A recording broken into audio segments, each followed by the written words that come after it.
Special Forces, the viral clip that you spoke about, and I just want to ask, what did you interpret with that clip, and what should be known from that?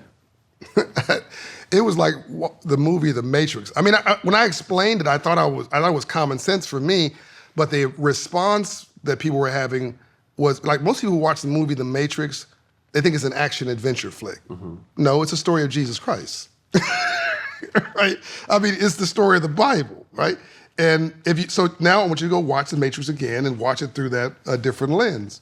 So it's a red pill or the blue pill. When I heard you, I heard a smart brother. What he said was, I'm not telling you business, I'm making this up. No, just be fully transparent. You make, for years you made 10 million, 15 million, 20 million a year.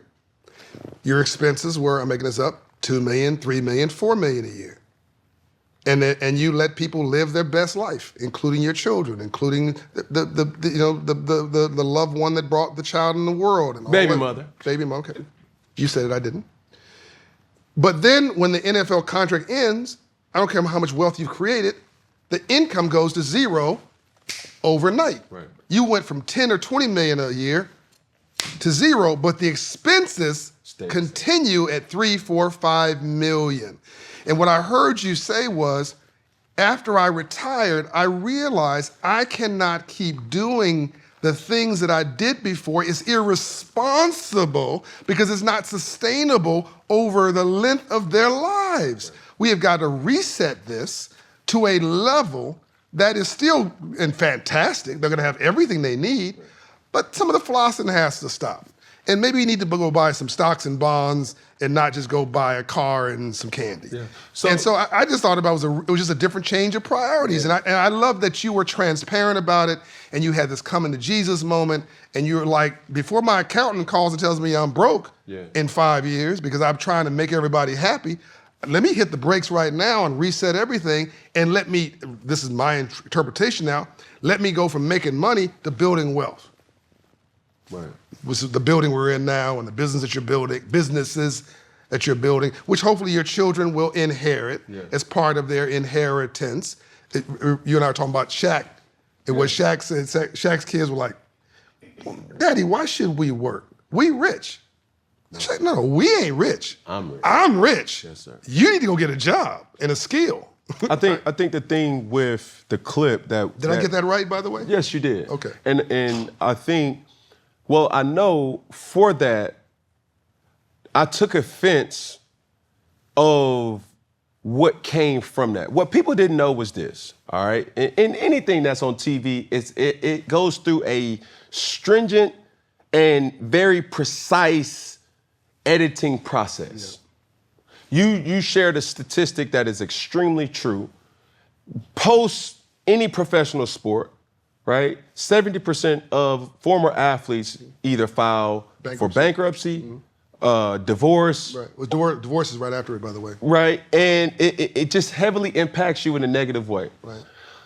When I did that, the whole show, by the way, they had these interrogations, or they will call it the mirror meetings, where certain people will talk and ask you certain questions about your life. What people didn't necessarily know is we spoke at length for at least 45 minutes, just so they can really find out more about you. Sure.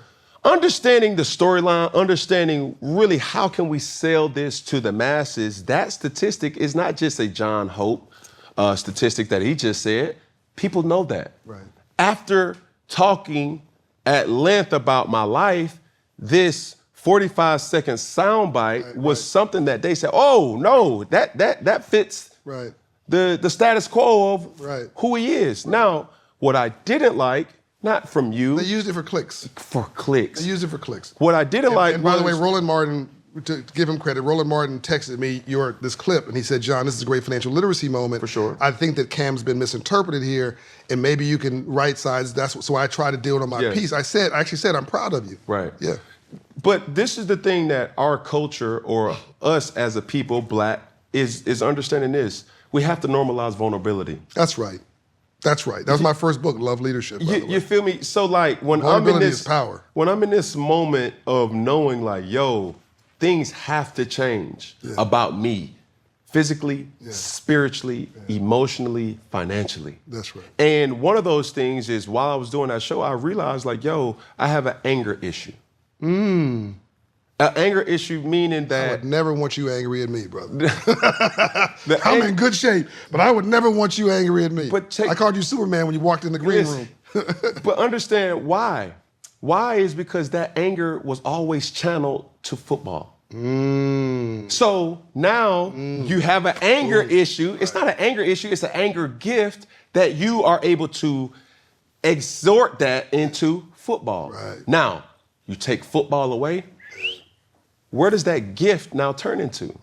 You're just angry. Right. Or you're easily triggered. Right. I realized that about myself. So I'm like, yo, I gotta fix that. That's not healthy. Please, everybody, pay attention to this. Man, the most important part of this entire interview just happened because he's becoming reasonably comfortable in his own skin.